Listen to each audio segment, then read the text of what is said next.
दादी के हाथों का जादू और खुशबू से महकता घर, माँ की मुस्कुराहट और खाने की सुगंध। MDH गरम मसाला, क्योंकि हर रिश्ता है स्वाद से जुड़ा।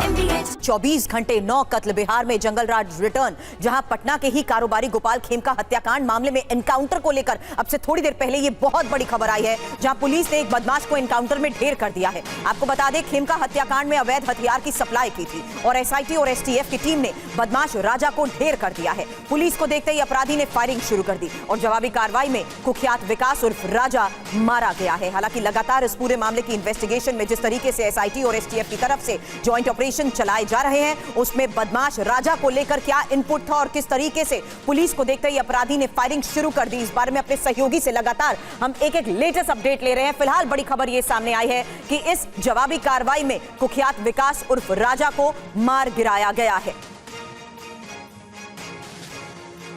और एक और बड़ी खबर, गोपाल खेमका हत्याकांड में एक और गिरफ्तारी हुई है। पटना पुलिस ने मास्टरमाइंड गिरफ्तार कर लिया है। बताया जा रहा है शूटर उमेश की निशानदेही पर गिरफ्तारी हुई है। मास्टरमाइंड ने उमेश यादव को सुपारी दी थी। तो मास्टरमाइंड को गोपाल खेमका हत्याकांड की मास्टरमाइंड को गिरफ्तार कर लिया गया है। शूटर उमेश की निशानदेही पर ही ये गिरफ्तारी हुई है।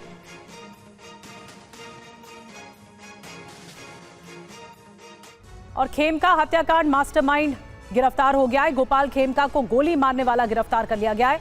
जहां शूटर उमेश यादव को पुलिस ने पकड़ा है। उमेश की निशानदेही पर मास्टरमाइंड भी गिरफ्तार हुआ। उमेश यादव से पूछताछ में 2 लोग और गिरफ्तार किए गए। उमेश यादव ने ली थी हत्या की सुपारी। तो ये पूरा सनसनीखेज खुलासा हुआ है। रुपेश और ज्यादा जानकारी के साथ हमें पटना से लाइव इस वक्त ज्वाइन कर रहे हैं। रुपेश, मंगलवार की सुबह 4 बजे एनकाउंटर होता है, इसमें राजा ढेर कर दिया जाता है और उसके बाद अब मास्टरमाइंड की भी गिरफ्तारी हो गई है। इन सब चीजों का क्या कनेक्शन है? क्या इस केस को सुलझा लिया है पुलिस ने?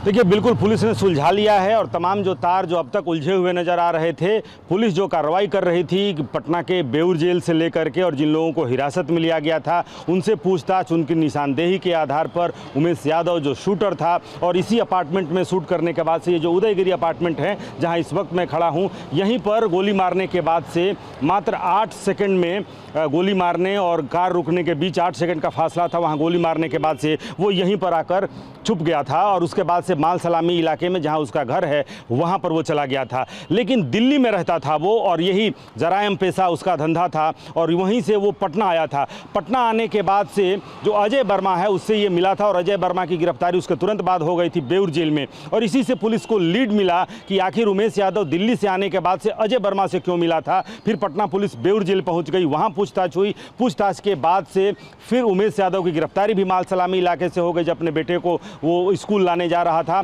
और उसके बाद से जिसने हथियार सप्लाई किया था उससे इनकाउंटर हुआ और पटना पुलिस ने उसे ढेर कर दिया है, मार गिराया है। TV9 भारतवर्ष से बातचीत करते हुए पहले दिन ही उप मुख्यमंत्री विजय सिन्हा ने कहा था कि अपराधियों का इनकाउंटर होगा और वाकई ये इनकाउंटर हुआ है। और इसके पहले पटना पुलिस मुख्यालय ने भी कहा था कि अगर अपराधी कट्टा दिखाएंगे तो हमारे पास असलहों की कोई कमी नहीं है, हम भी उन्हें गोलियों से भून देंगे। ये कहना था कुंदन कृष्णन जो ADG मुख्यालय हैं। और उसके बाद से जिस तरीके से बिहार में जो हालात इस वक्त हैं, राजधानी में जो हालात हैं, उसके बाद से पटना पुलिस ने भी एक स्पष्ट मैसेज अपराधियों को दिया है कि अगर अपराधियों के हौसले बुलंद हैं तो पुलिस के भी हौसले उतने ही बुलंद हैं। दादी के हाथों का जादू और खुशबू से महकता घर, माँ की मुस्कुराहट और खाने की सुगंध। MDH गरम मसाला, क्योंकि हर रिश्ता है स्वाद से जुड़ा।